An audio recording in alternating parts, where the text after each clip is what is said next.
வணக்கம். இன்னைக்கு ஒரு சிறுகதை பேசலாம்னு சொல்லிட்டு இருக்கேன். நான் இப்படி ஷேர் பண்ற முதல் காணொளி இதுதான். நான் இந்த ஆசிரியரோட நான் வாசிச்ச முதல் சிறுகதையும் கூட இதுதான். ஆசிரியர் தெரிசை சிவா. சிறுகதையோட தலைப்பு சடல சாந்தி. இந்த சிறுகதை இப்படி ஆரம்பிக்குது. மீங்கூர் ஜமீன்தார் சபாபதி தன்னுடைய கணக்க பிள்ளையோட ஒரு மடம் மாதிரி இருக்கிற ஒரு கோயில் மாதிரி இருக்கிற ஒரு மடத்துக்கு வராரு. அம்மன சாமியாருங்கிற ஒரு குறிசொல்லிய பாக்குறதுக்காக. சாமியார் தான் இந்த ஜமீன்தாருக்கு எல்லாமே. அவரை கேட்காம எந்த ஒரு விஷயமும் செய்ய மாட்டாரு. எப்போதும் ஒரு ஒரு ஒரு செல்வந்தருக்கே உரிய அந்த ஒரு தோரணையோட மிடுக்கோட வர்ற அந்த ஜமீன்தார், செல்வ செழிப்போட இருக்கிற அந்த ஜமீன்தார் ஒரு கூண்டுக்குள்ள அடைப்பட்ட சிங்கம் போல ரொம்ப ஒடுங்கி காட்சி அளிக்கிறாரு. அவர் சாமியார் பூஜையில ரொம்ப பிஸியா இருக்காரு. நடுவில் அந்த உதவியாளர்லாம் கேட்குறாங்க, ஆண்டா நீங்க ஆண்டைக்கு எதுவும் குடிக்கிறது எதுவும் வேணுமா கொள்ளுமான்னு சொல்லுமா. இவர் மறுத்துட்டாருன்ற அந்த மணல் மேல இல்லை. ஸோ இப்போ என்ன நடந்திருக்கு அப்படின்னு சொல்லிட்டு கதை விரியுது. ஜமீன்தாரோடைய நலனுக்காக சாமியார் என்ன சொல்லியிருக்காருன்னா, அவரு இன்னொரு ஒரு இளம் பெண்ணை கல்யாணம் பண்ணிக்கணும் அப்படின்னு சொல்லிட்டு அரண்மனையில இருக்க மிகவும் இளமையான ஒரு பெண்ணை கல்யாணம் பண்ணிக்கணும்னு சொல்லிட்டு உத்தரவிடுறாரு. ஒரு இது சொல்றாரு, ஐடியா கொடுக்கறாரு. ஸோ அது அப்படி ஒரு முடிவுக்கு ஜமீன்தார் வரும்போது, ஒரு நலன் கருதி, எல்லாருடைய நலன் கருதி அந்த ஒரு முடிவுக்கு வரும்போது அதை அவருடைய மகளான இளவரசி செந்தேவி ரொம்ப கடுமையா எதிர்க்கிறார். இது நடக்கவே கூடாது கொள்ளான்னு சொல்லிட்டு தன்னோட தந்தையை ஏதாவது வழியில இதை தடுக்கலாம், கொள்ளலாம், மனசை மாத்தலாம்னு சொல்லிட்டு கோபமாவும் அழுதும் ஆர்ப்பாட்டம் பண்ணியும் பேசாம இருந்தும் எல்லா வகையிலுமே அவ தன்னால இயன்ற முயற்சிகளை மேற்கொள்றா.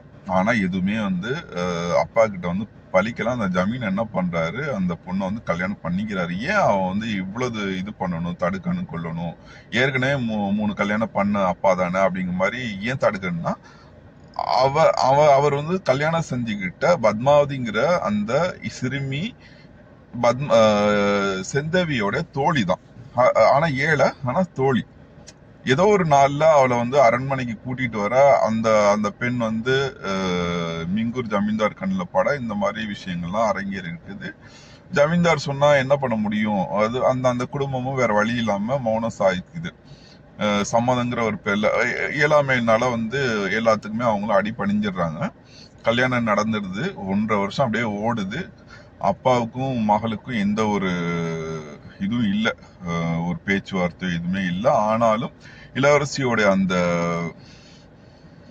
அந்த என்ன சொல்ற அந்த மனப்போக்கு, அந்த பிடிவாதம் அப்படியேதான் இருக்குது. ஆசிரியர் ரொம்ப அழகா சொல்லியிருப்பாரு. மண்ணுக்குள் புதைந்த கருங்கலை போல அவளுடைய உறுதி இருந்தது அப்படின்னு சொல்லிட்டு. அவ மாறவே இல்லை. எந்த ஒரு மாற்றத்துக்கும் உட்படாம எப்படி ஒரு மண்ணுக்குள் புதைந்த கருங்கல் இருக்குமோ அந்த மாதிரி தன்னுடைய அப்பாவிட்ட நடந்துகிட்டா அப்படிங்கிற மாதிரி சொல்லியிருப்பாரு. அந்த இடம் எனக்கு ரொம்ப பிடிச்சிருந்தது. ஸோ இப்படி இருக்கும்போது இந்த பிரச்சனை, அதாவது தந்தைக்கு மகளுக்கான இந்த ஒரு விஷயம் ரொம்ப மோசமா போயிட்டு இருக்குது. அவர் பயந்த மாதிரி ஒரு விஷயம் நடந்துடுது. என்னன்னா, இதோட நீட்சியா தாங்க முடியாம ஒரு நாள் தற்கொலை பண்ணிக்கிறான். ஆனா இதுல என்ன ஒரு விஷயம்னா, ஒரு முறை இந்த அம்மனசாமியார் ஜமீன்தார்கிட்ட சொல்லியிருப்பாரு, இந்த மாதிரி ஏதாவது ஒரு விஷயம், ஒரு கன்னியா ஒரு பொண்ணு இந்த மாதிரி ஒரு விஷயம் செஞ்சிட்டான்னா அது ஜமீனை பாதிக்கும், அந்த ஆவி சுத்திக்கிட்டு தான் இருக்கும், சாந்தி அடையாம அது அழிவை நோக்கி தான் போகும் அப்படிங்கிற மாதிரி சொல்லியிருப்பாரு. ஸோ அந்த ஒரு பயமும் இவருக்கு அதாவது மகளை இழந்த ஒரு வேதனை ஒரு சைடு இருந்தாலும், இந்த மாதிரி விஷயமா அவரை ரொம்ப ஒரு ரொம்ப கலங்கடிக்குது. என்ன பண்றது ஏது பண்றதுன்னு சொல்லிட்டு ஒரு பதற்றத்தோட தான் இப்போ வந்திருக்காரு. சோ இவர் வந்ததை குறிப்பறிஞ்ச சாமியாரே ஃபர்ஸ்டே சொல்லியிருப்பாரு, என்ன அவ வந்து கடந்துட்டால ஃபர்ஸ்டே ஆசிரியர் சாமியாரோட தன்மையெல்லாம் வந்து சொல்லியிருப்பாரு. இந்த மாதிரி நடந்தது நடக்க போறது எல்லாமே அந்த சாமியாருக்கு வந்து நல்லாவே தெரியும் சொல்லிட்டு அவரு சொல்றாரு இந்த மாதிரி. சோ இப்ப என்ன செய்யறது, இல்ல அவ வந்து அவ்வளவுதான், உன்னோட இது முடிஞ்சு போச்சு, இப்ப அவ வருவா, ஆவியா வந்து சுத்திட்டு இருப்பா, உன்னை வந்து பழி வாங்குவா கொல்லுவா அப்படின்னு சொல்லிட்டு இவரும் சொல்றாரு.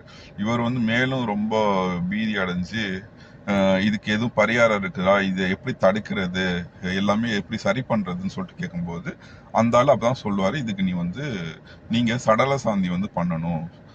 சடல சாந்திங்கிறது வந்து என்னன்னா, அந்த சடலத்தோட ஒரு ஒரு நல்ல ஒரு ஆண்மையான ஒரு இளைஞன் வந்து உறவு கொள்ளணும். அப்படி வந்து இது பண்ணா அந்த அந்த உடலும் சரி அந்த ஆன்மாவும் சரி சாந்தி அடைஞ்சிரும். திரும்ப இங்க சுத்திக்கிட்டு இருக்காது, பிரச்சனைகள் எல்லாம் முடிஞ்சிரும், சுமூகமா முடிஞ்சிருங்கிற மாதிரி அவர் சொல்றாரு. அதை வந்து ஜமீனால வந்து ஜீரணிக்க முடியாட்டியும் அந்த அந்த முடிவை வந்து ஏத்துக்க முடியாட்டியும் வேற வழி இல்லை. அவர் வந்து தன்னோட நலன், எல்லாருடைய நலன், இதெல்லாம் வந்து இது பண்ணிட்டு பயமும் சேர்ந்து அந்த முடிவுக்கு வந்து சம்மதிக்கிற மாதிரி ஒரு சூழல் வந்து ஏற்படுது. ஆனா பொதுவா யாரும் இந்த மாதிரி விஷயத்துக்கு யாரை போய் தேடுறது, இன்னொன்னு இது ஜமீன், இது நிகழ்ந்ததும் வந்து வெளியில யாருன்னு பெருசா தெரியாது. அந்த அவளுக்கு வந்து சேவம் புரிஞ்ச ஆருத்ராங்கிற ஒரு பணிப்பெண்ணுக்கும் கனகப்பிள்ளை ஜமீன் இந்த 3 பேர் தான் தெரியும்.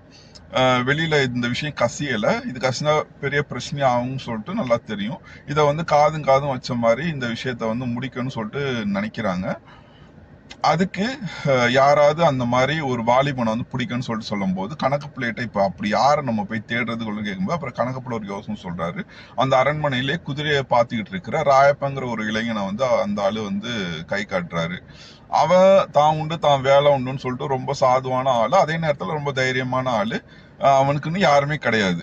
அவனை வந்து கொண்டு போட்டா கூட வந்து கேட்க வந்து யாரும் இல்லை அப்படிங்கிற மாதிரி வந்து ஒரு சூழல்ல தான் அவங்க வேலை பார்த்துட்டு இருக்கான். அதனால ரொம்ப விசுவாசியும் கூட, என்ன சொன்னாலும் அது வந்து செய்வான் அப்படின்னு சொல்லிட்டு இருக்கிறதுனால சரின்னு சொல்லிட்டு அவனே இது பண்ணலாம் சொல்லிட்டு இது பண்றான். ஃபர்ஸ்ட் ஜமீன் வந்து இது பண்ற டக்குன்னு அந்த ஒரு நிலையிலுமே கேட்கிறாரு. கடைசியில அவன் வந்து யாரு எந்த ஆளு அப்படின்னு சொல்லி கேட்கும்போது அப்படியே அந்த அந்த கதை அப்படியே வந்து அங்க அந்த இடம் இதாயிடுது. அடுத்தடுத்த காட்சிகள் வந்து போகுது. அவன் வந்து ரெடி ஆகி ரொம்ப அவன் வந்து உறுதிமொழியும் கொடுக்குறான், நான் யார்ட்டையும் சொல்ல மாட்டேன், பயப்படாதீங்க, நீங்க நினைக்கிற மாதிரி எதுவுமே நடக்காது கொள்ளாது, நான் அங்க இருக்கிறேன் அப்படி இப்படின்னு சொல்லிட்டு அதாவது ஒரு பயத்தோடையும் விசுவாசத்தோடையும் ஒரு ஒரு வழி இல்லாமையும் அந்த விஷயத்துக்கு சம்மதிக்கிறான். ஸோ அப்புறம் இங்க வந்து வர்றான். அந்த அறைக்கு வந்து உள்ள இருக்க நுழைஞ்ச புறமே வந்து அவனோட விஷயம் எல்லாமே மாறி போயிடுது. பயம் ஜாஸ்தி ஆயிடுது. அவனால எதுவுமே இயல்பா வந்து இருக்க முடியல. அவன் எதிர்பார்த்த விஷயங்கள் எதுவுமே வந்து முனைப்பு காட்ட முடியல.